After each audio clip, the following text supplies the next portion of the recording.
The pandemic has left many industries in ruins, including the music and performing industry. And it should not come as a surprise to anyone, as many sectors were already in shambles and required restructuring in order to thrive once again. The issue that was and still is plaguing the music and performing industry long before the pandemic arrived, was the same as in many other industries: an abundance of middlemen and predatory organizations that sought to maximize profits at the expense of the industry's sustainability and prosperity.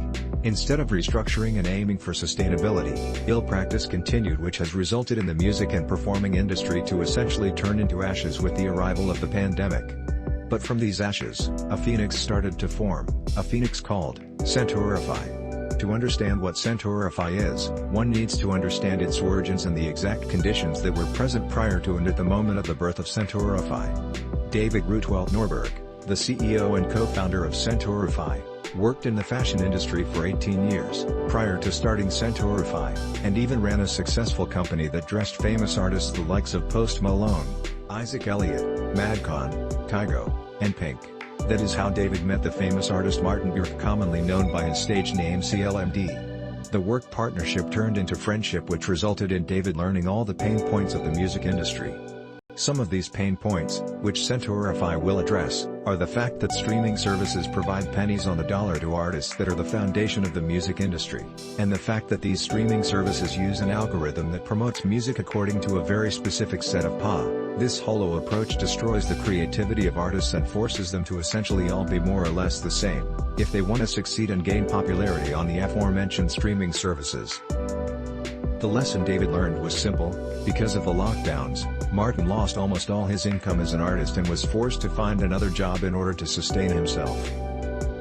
In other words, the lesson is, artists are entirely dependent on live events to make ends meet, otherwise they have to find a second job in order to live, and deliver amazing masterpieces we all enjoy. To make matters worse, this was a common occurrence even before the pandemic, for artists that are not as famous or successful as Martin, who sold several songs to platinum. This state of affairs hurts everyone: the artists, the streaming services, labels, consumers, and essentially every participant of the music and performing industry. And this is where Centaurify comes in. The music and performing industry has a chance to be reborn, with Centaurify. The Centaurify team seeks to alleviate all the previously mentioned pain points as well as materialize new concepts that will supercharge artists' efforts and grant them the financial stability and appreciation they deserve. The activities and functionalities that the platform will provide range from the issuance of event tickets in a decentralized and super efficient manner, sales of digital collectibles, special perks for fans, pre-programmed and automatically executed royalties distribution, to performing merchandise. All these mechanisms and activities will be mainly realized with the help of the so-called NFT technology, where the NFT acronym stands for non-fungible token.